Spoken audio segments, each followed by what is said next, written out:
Igbo mụrụ m ekene m unu.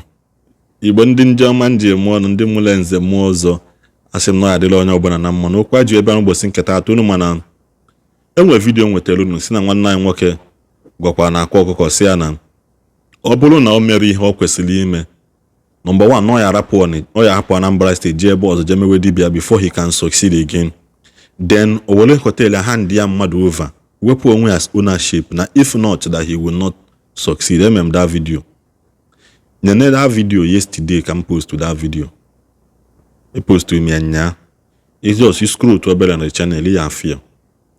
Kita nga the guy apatago we say na ni ha nwa kita bu the only remedy Akwa Okuko nwe towards redeeming himself and redeeming his image.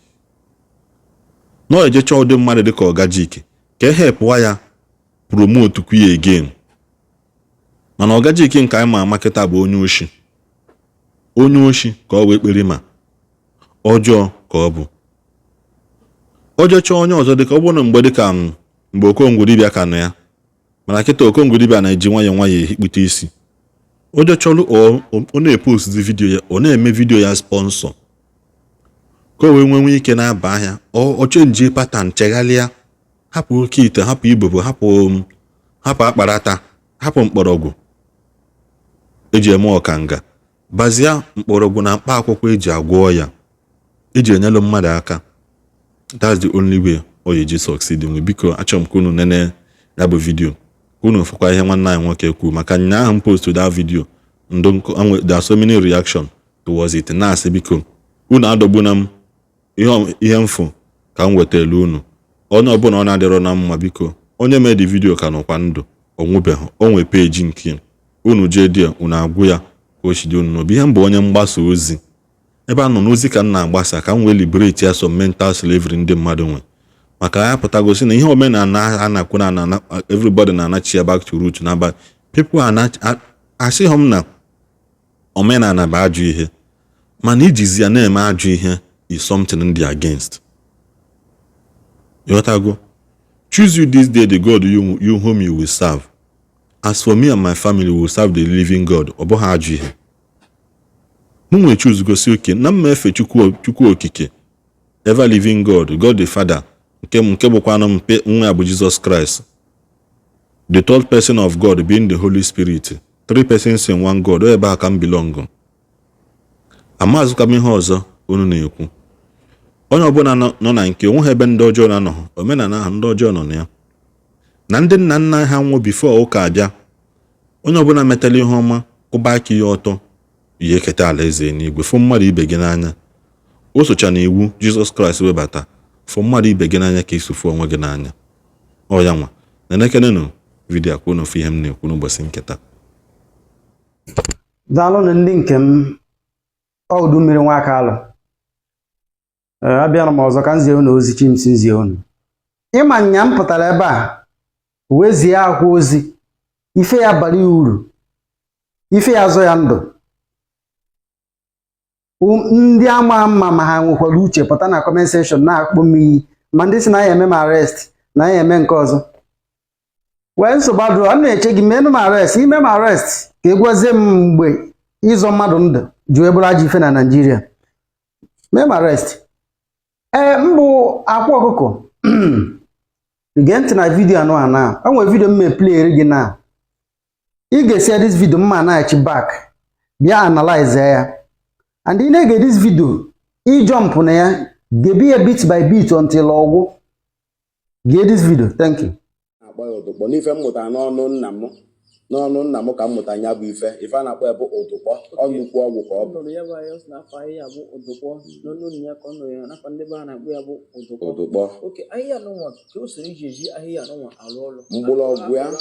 mgbọrọgwụ ya ka m ji alụ ọrụ.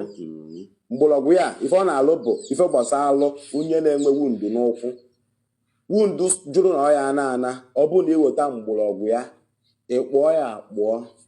Ọ bụ na ịkpụcha anya bụ mgbọrọgwụ ya akpụọ iweta akwụkwọ ojoko nya akwụkwọ unele nya onwe ndebe ya na-akpọ unele. Ọ bụ na iweta nya bụ akwụkwọ unele iweta nya bụ mgbọrọgwụ ya ekpụrụ akpụ tinye n'ime akwụkwọ unele ahụ epiajie iweta arụ unele nya nke a na-ebu mmiri iwere eke ọ bụ na ike sie iwere eje tinye n'ọkụ itinye n'ọkụ ọkụ eye ọkụ ya esi ka o yesi wee yie iwepụta nya bụ ọgwụ bịa jee weta owu nke ndị oyibo na-akpọ bandeji weta nya bụ ọgwụ tinye n'ime bandeji nyachie iwerie idekwasị ya n'ilu ọnya ahụ jụrụ na ọya na-ana ife ị ga-eke bụ 3 days ka ị ga-eke n'ilu ọnya ahụ sọsọ nya bụ ilu ọnya jụrụ na ọya akpọ 3 days ike ya dịrị ka tata you have for complete 3 days.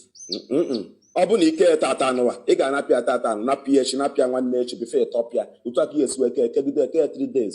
Ọ bụ na ike tọghepụ 3 days ahụ ikekwa another one ochekwa 3 days bife tọghepụ ibekwa kekwa nke ọzọ nya ugbara ịtọ. Ahịhịa a na-ekwubedi okwu o nwere ọgbọgwụ a na-achọ ya na-ekwu ya bụ na onwe ndị na-arụcha ụlọ hapụ na ha nwa ya another place ana asị na ya kọmpani asị na ndị mmadụ na-abịa eburusi ihe dị nga ndị na-emebu nga ọ nwụrụ ahịa enye onye ọgba ya azụ bịa onye ya kazi bịa kwa nwa ihe enye onye okwu otu bịa ejide onye ọbụkọ ọdụ adụ mbụ nya bụ ọgwụ mana ọ dịrị n'ilo ka nya bụ ọgwụ dị n'ilo ka nya bụ ọgwụ dị mbụ nya bụ ọgwụ ọ dị adị nnukwu ọgwụ ka ọ bụ na ezo anyị na bewu ife eji afịakwakwa nya bụ ọgwụ bụ ntụkwa ka eji afịakwakwa nya bụ ọgwụ mana nnukwu ọgwụ ka ọ bụ ya bụ oke ọgwụ nnukwu ọgwụ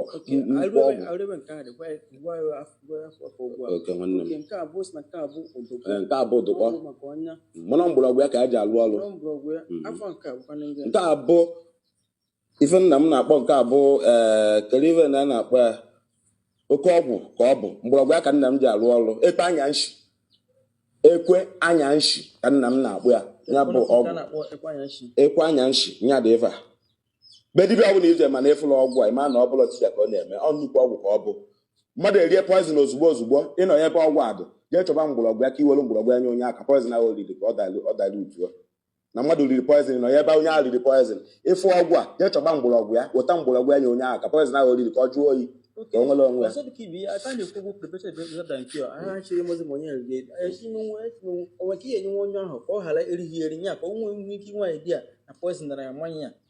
Nke a bụ ọgwụ a na-akpọ na ring ka a na-arụ nya bụ ọgwụ ọnya bụ ọgwụ dị ife anyị na-afa achọba ka akwadobe ọgwụ ring ahụ na ring ka nya bụ ọgwụ na-adị ọgwụ ọgwụ ka ọ bụ ọlụsị anya bụ ọgwụ na ring ka a ya etinyere gị ya ife a na-akpọ nya bụ ọgwụ ọnụ na nnukwu ọgwụ na ring ka a na-alụrụ ya ma ndị n'obodo oyibo ntụsa wọkụ bụ nọ na-eme gị aka gị ahụọ mmadụ tigolo ọgwụ n'aka ya bịakwute gị ka o mee gị ọgwụ ahụ onye ahụ tiri n'aka ya bịakwute gị eme ya fet na alụ nnukwu ọgwụ ka ọ bụ na ring ka ọ na-adị nna m ada akala ya na-alụ mmadụ ọ na ring ka a na-alụ ya bụ ọgwụ ọ nnukwu ọgwụ dị ife afọ oke nsogbu aka nke nna m n'ife niile anyị agachabakwanụkwanụ a na-aga ọ na-agụpụta ife niile dibịa na ife niile o ji eme na ọgwụkadị ọgwụ ọbụla nkwanụ n'ọzọ n'ahịa ka o ji eme nke ahịa na mgbọrọgwụ ahịa ka o ji eme nke ndị niile abụ oke ite na oke ya nwa ala ọgwụ ke niile bụ na akwụkwọ niile ka ọgwụ na-erere ọnwụ na-aja aja ka ọgwụ enwebụrụ ivu na aja anyị na-ebi ya nwa anyị nwe ite afọ dị ndị nga nwe ka ọ dị ihe dịkọcha nga abụkọsa aja ka ọ na-achụ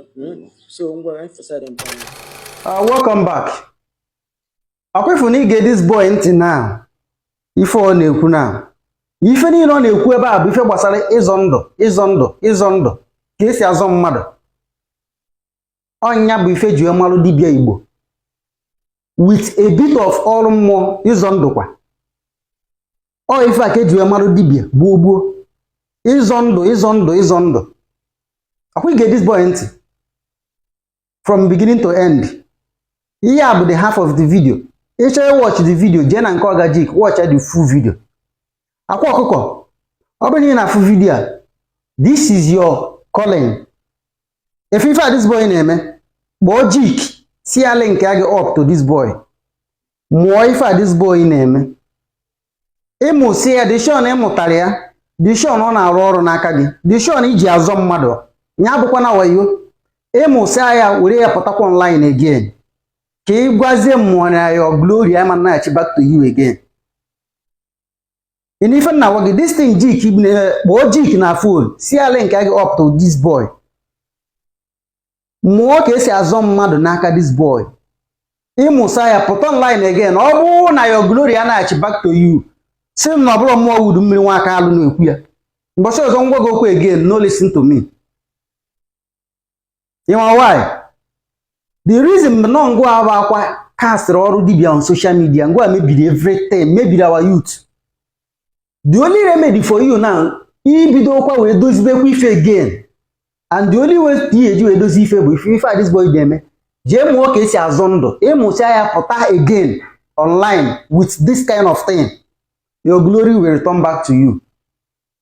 Ịda ụtọ pụtakwa again with oke ite, pụtakwa again with ara agbaka, pụtakwa again with ibubo. Gị na ụmụ yahoo pụtakwa na again online. Pụtakwa again na isi eme before. Chimude. Pụtakwa again. Ka ịfụ ka yeso eda flat. The only thing you save bụ video I watch. Go and practice what you see in this video.